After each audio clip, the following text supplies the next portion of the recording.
Hello everybody, my name is Troublemaker and this is Wargame Red Dragon. And today we have a team match, a 4v4 on the map Korea Rocks. And we have in the blue four corner, PLF.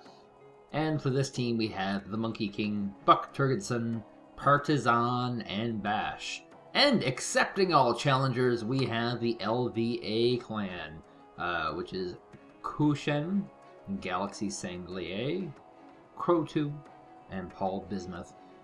And we don't get to see a lot of the LVA clan on this channel, and I don't know why.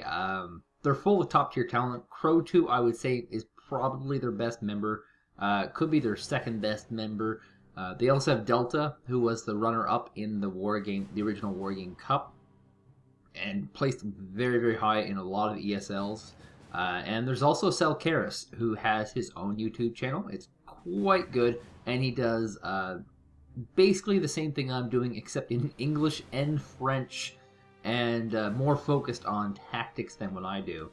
And this map, Korea Rocks, is pretty darn balanced. It's one of the more balanced ones we'll get.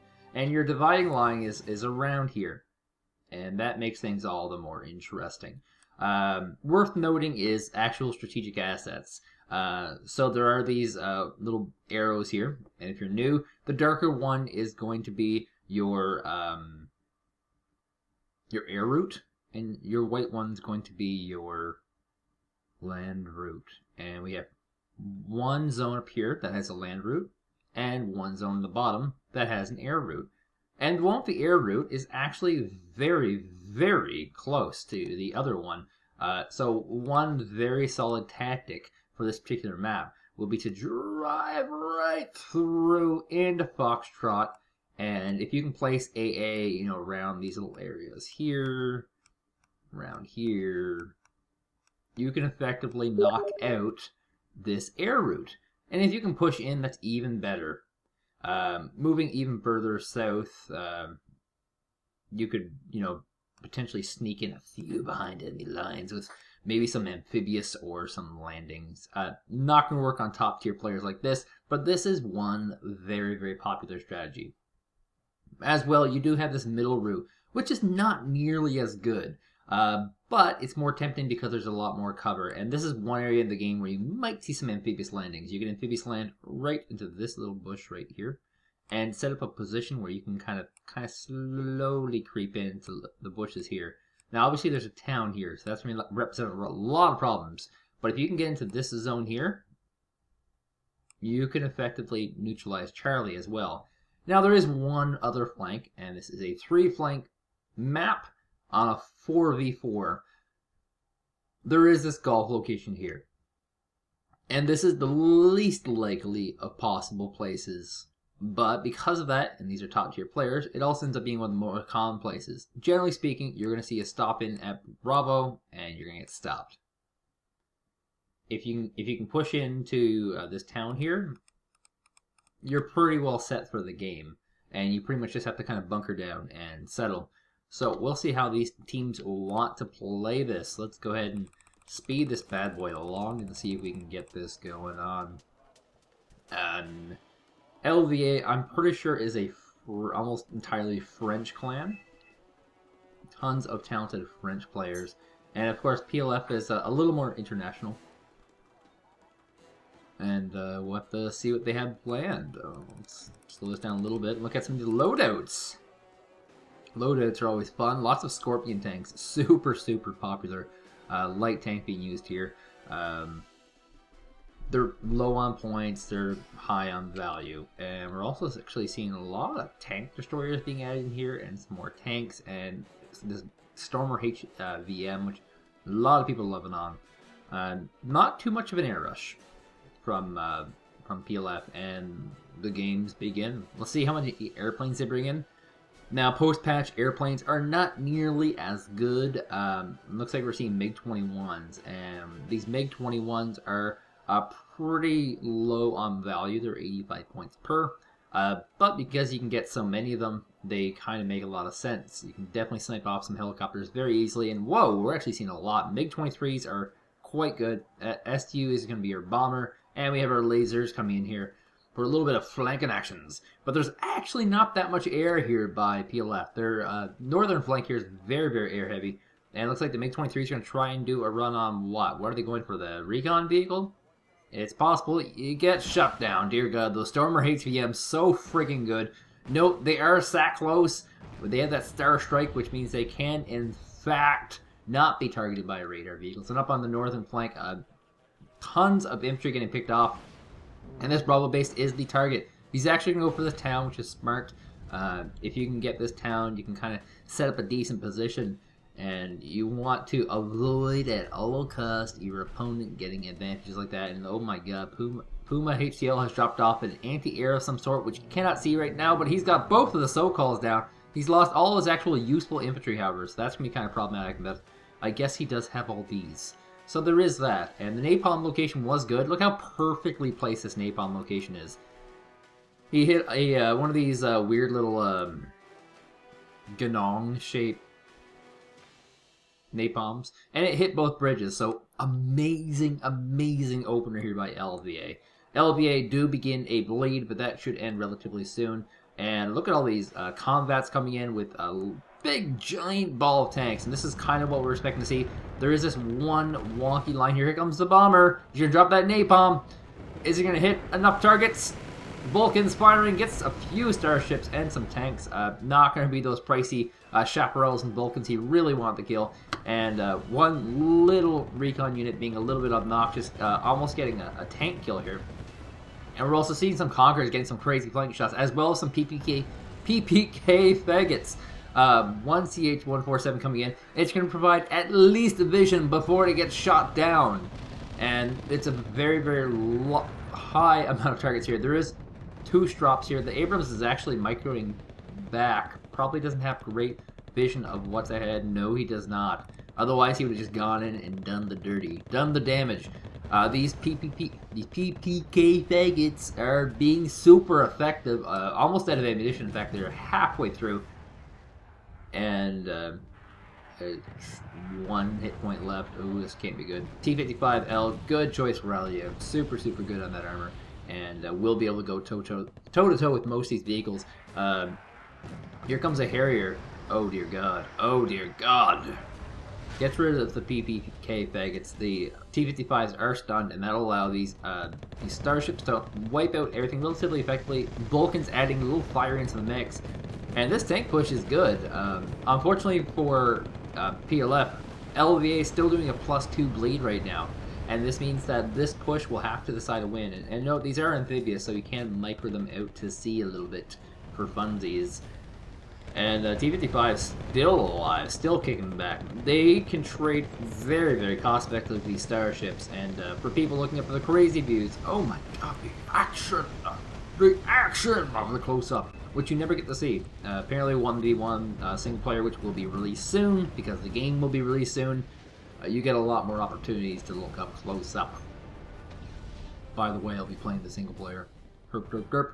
T-55 is getting axed here by the M8 AGSs, and that will make this push very, very strong. And oh my God, look at this. Amphibious landing has happened. This is what I was talking about. He was able to push in, use this cover, and now we have a bunch of Ontos coming for a SPo 50 PU command, as well as this Humvee. And of course, Humvees are the most overpowered of the infantry carriers in the game.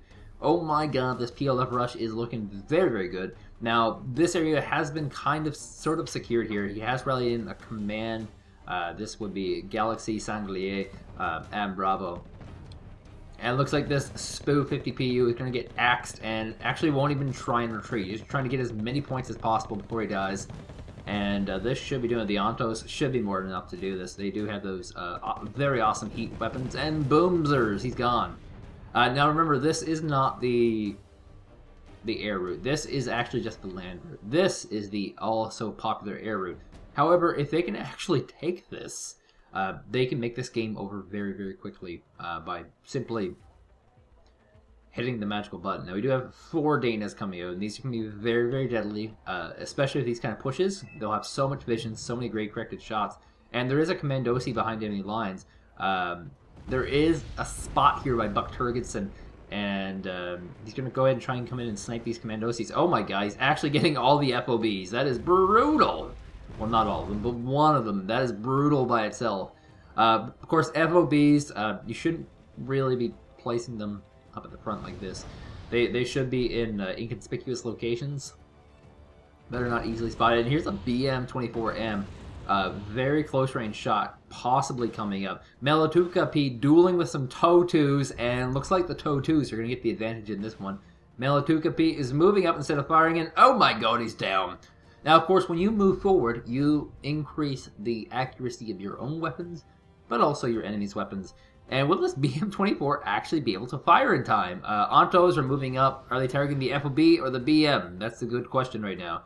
Basically, both are really good targets, because if you can get rid of those FOBs, it makes it so the enemy cannot get resupplies. Obviously, in this particular situation, there's a decent advantage here for Bash to actually take that FOB himself. But it looks like he's going to go ahead and try and kill it, maybe. There are some SPz BMP-1s here trying to defend this push. They're firing 2 rockets at a time, and these Ontos might not be able to capture this FOB. Oh, they got the capture, and here they go. They're going to retaliate. They're retaliating against what? The SPz BMP-1s, and dear god, they do so much damage. Look at that. Down to 1 hit point on one of them, and oh my god, the Mi-24W. Giving us a little bit of Sakalo support. Now, it's worth noting that he's actually turned off the rockets and the Yak gun on this, and the reason why he did that is because those rockets are insanely effective against infantry, but they're not insanely effective against tanks. They can stun, but that's not really worth the resource. It's really hard to legitimize that resource. Looks like you're going to try and spin around this helicopter. Helicopter rockets, basically, and you can kind of see here. So that's, even though it's airborne, it's very, very close to the ground. So helicopter rockets still go down close to the ground, and they still kind of, you know, do the same rules as normal. So they will get the side shots, the front shots, the rear shots, and stuff like that. And that one looked like it was a front shot. So you can play around with your helicopters to do stuff like that. And it looks like he's going to run out of these Sakalo's rockets. Might have to turn on his actual rocket pods to deflect this. These cheap US MC tanks, however, are being super effective, picking off lots of these PETIT Zemex, which, you know, you never want to happen. You never want to see happen, something like this. And right now we're looking at a game where there's no bleed here for PLF. They've grabbed one big base here, and yeah, they're kind of slowly moving in here. And oh my god, it's the Bison. Bisons, of course, have this really weird bug.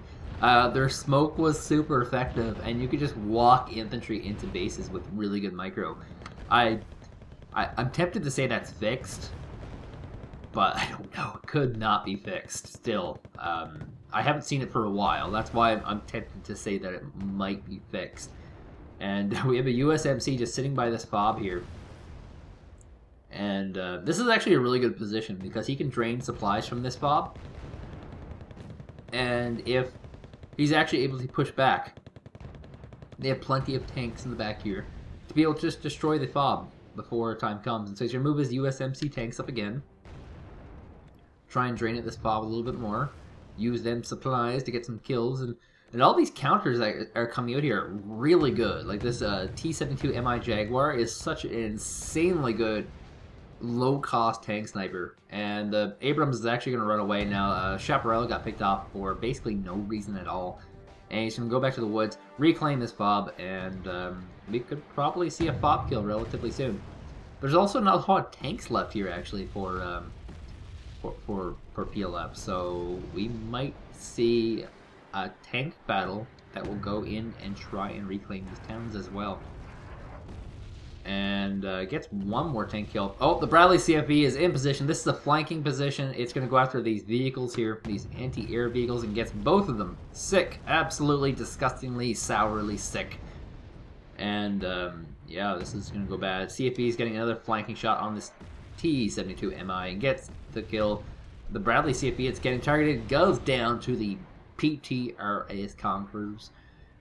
And lots of artillery fire coming in here. LAV-C2 command coming in to claim the zone. This is, of course, a pretty big darn zone. That's a 2-pointer. And It looks like on the southern front, which I haven't been covering too much, we're seeing small little micro pushes being stopped by lots of napalm and enemy napalm. This is one flank that's actually highly vulnerable to ridiculous amounts of infantry. The big problem for this flank right now is that it has two flanks to worry about on its own. It has this flank up here and this flank here.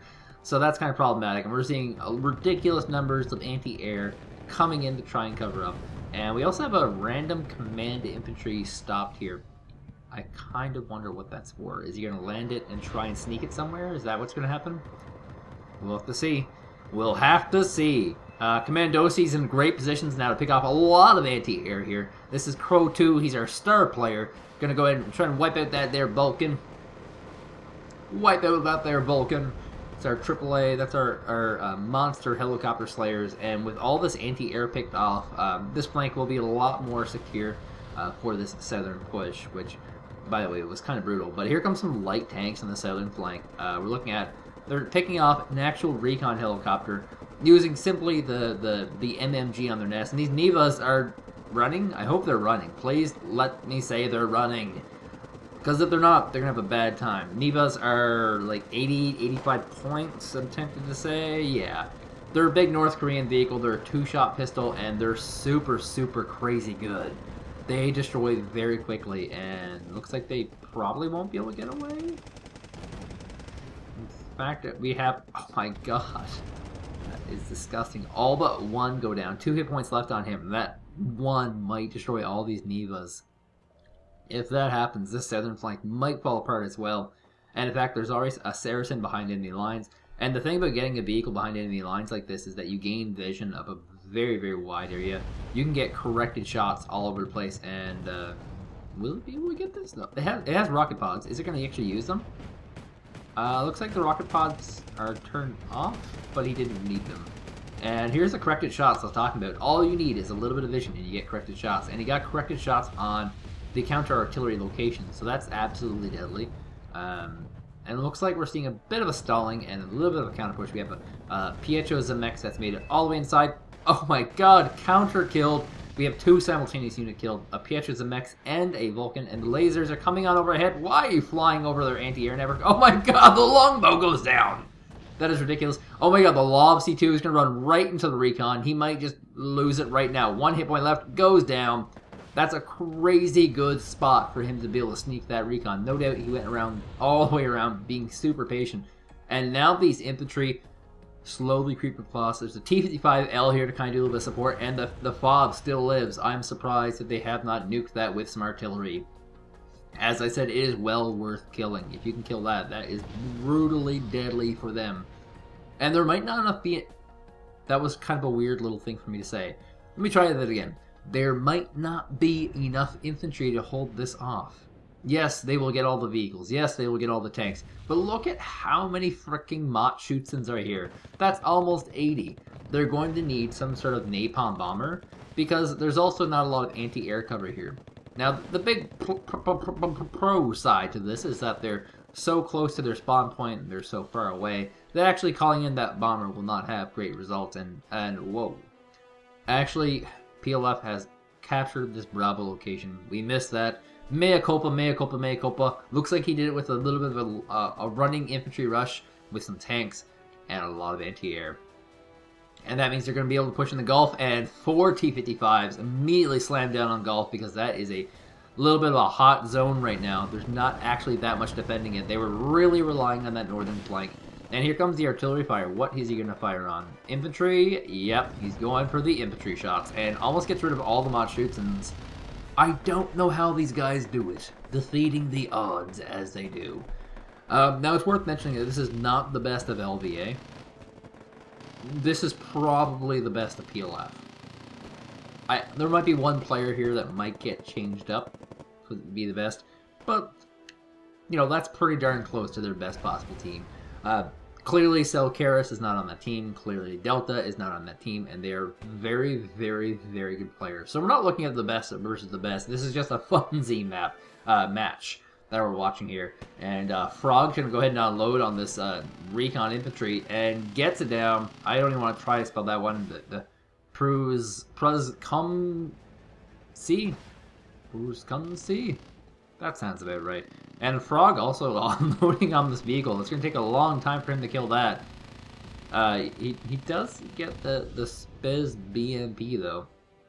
And actually artillery fire shots hitting a random location. Oh, he wants to try and slow down this T-55ML. And he's got a pretty... Is he changing his mind? Oh my god. He's actually going to leave the Gulf base open. So if there's a push now, he's in trouble. Puma HC1's being rushed ahead to try and do a little bit of a spot. He wants to see what's here. Currently there is 0 anti-air, and there's not a lot of vehicles, so he might just go for this. And this is a really, really smart use here by Partisan, just using these really cheap carriers, which he wasn't really going to use for anything else, and just going to run ahead for them. He might even get the command kill with this. Like, that's how ridiculous this is. Does he have vision? He just got it. He just knows where it is. And, you know, if you're in this mode and you want to see if this is a command vehicle, zoom in, and you'll see the pattern. And generally speaking, when you see a vehicle like that, you know what pattern that is. That's a command vehicle. And with artillery fire, this basically should go down. He's actually going to move it, which is a smart move. Anytime they spot where your one of your commands is, automatically move it. Just assume that artillery is coming, because I guarantee you somebody has churned up their artillery. If they even have anywhere, aren't there artillery? Oh, here they are. And yeah, Bash has automatically churned that up. Actually, where'd that command go to? It seems to have died from these conquerors. Randomly and without reason. So this northern push, solid northern push. But I have unfortunate news. I gotta sneeze. Achoo! That was one crazy sneeze. Okay, so we have SAS being deployed here. They're an anti-air Spec Ops infantry squad. They run super fast, and they can also deal with a few other things. They do have that one anti-tank weapon, so they're fairly multi-purpose, but they're absolutely brutal, abused, maybe even overused might be a way of putting it. And everything's kind of just moving up here. We have track rapiers, all this good stuff. Chieftain Mark III, slowly running out of fuel. We have a cargo coming in to try and fill that bad boy up. And territorials, these are Aussie unit, I'm tempted to say. No, it's actually the British territorials. Oops. They're moving into position. They're going to have to probably split up. There's not really a lot of areas to cover here, and Napalm will be very insanely effective against them. SAS winding up. Might they get the laser kill? Oh my god, 2 hit points down. Those SAS are so good. Fun fact. I should even say this because it might be confidential. My girlfriend's grandfather was a member of the original SAS that deployed in North Africa, Italy, and Yugoslavia. Yep. True fun stuff. Never got to do a paradrop. And yeah, this is getting pretty brutal. Clearly PLF has this game more than just one. They've gained the middle base, they've gained this northern base, and now they've gained this other northern base, and they have complete surround on this fun zone here, which there's not really much they can do about it. And on our southern flank, we're kind of noticing that it's basically moving. It's stationary. It's not changing. That's kind of the nature of the southern flank. There's so much emphasis on protecting your air route that this never happens. And what do we have here? We have an F111C, and we have some electric voodoos. So these are our anti-radar fighters, and they will be coming in to try and pick off a few radar-guided weapons. And if none of them are on, which maybe, no, the Neva is in fact on, so he's got 1 kill. And he's just going to fly them overhead kind of safely. And actually, what is happening here? Neva actually getting all these electric voodoos. That is a little bit ridiculous. Now, with these Nevas, if you're a big North Korean player, you keep a supply vehicle always next to these things, because they run into the ammunition very fast. They only have 2 shots. But there is, you know, that silver lining in the fact that these guys will be losing relatively soon. And that is that... they just killed like 3 planes with 2 Nevas, and that's ridiculously good. I might even say so good. But even the southern flank is looking to get overwhelmed. And once again, it's kind of just how the flanks work out, and this is what I was talking about earlier. There is this kind of set of roads that you have to protect. So you have to worry about this road here. And then you also have to worry about this path here. And that's 2 flanks. And you can get across this road without being noticed. You can actually sit up here relatively easy. And if you ignore either of those roads, you're in a lot of trouble from either a front or a side push. And in this case, it looks like the northern road, not ignored, but it did fall apart. And yeah, this is kind of the result of it. Even if all this stuff didn't happen here, this would have still happened, just because this push in here was so good. He didn't stack all his forces in a linear manner. He didn't have them sitting across here. He had them moving along this northern road here. And it had amazing results. You know, he's now going to be able to move in here and grab this. Now, there is this southern flank, which I would highly not recommend, mostly because there's not a lot of good roads here. But you can sneak in some, you know, infantries or amphibious vehicles. Like, it can work for you, but it's just highly unlikely. It looks like there's some random artillery fires here. Just trying to kill this command. They know it's here. It's the only possible location it can be. So they're just going to fire a random mortar fire. I'm pretty sure that's a mortar. Is that from, not from the Bison? Yes, it is. And it actually, you know, just to kind of show you how bad corrected shots are, all those volleys and not a single kill. Now he's going to try and relocate that a little bit. And we have a bomber coming in. Will he get the US Marines? And he also seems to get himself. Brutal. Actually, I'm pretty sure that Abrams got him well in advanced combat, firing on a what looks like it's going to be a recon helicopter, picking those off. And yes, that is the end of the game. 604 to 204. The scores could not be any more perfect. That was quite fast. And like I said, this is just a friendly game. Don't take this as anything in terms of the future of like Clash of the Clans, if LVA in fact does sign up. PLF will be signing up. They've already announced themselves. It's just a fun, friendly game. LVA, super good team. I'd like to cast a game with them in the future in which they look really good, and in the sense that they're pub stomping, which, you know, they can do from time to time. Anyway, you know, that was a pretty solid game for both teams. Clearly PLF with a better sense of tactics, able to use their extra man to push through one area. My name is Troublemaker. Thank you guys for watching. I'll see you guys next week for another match.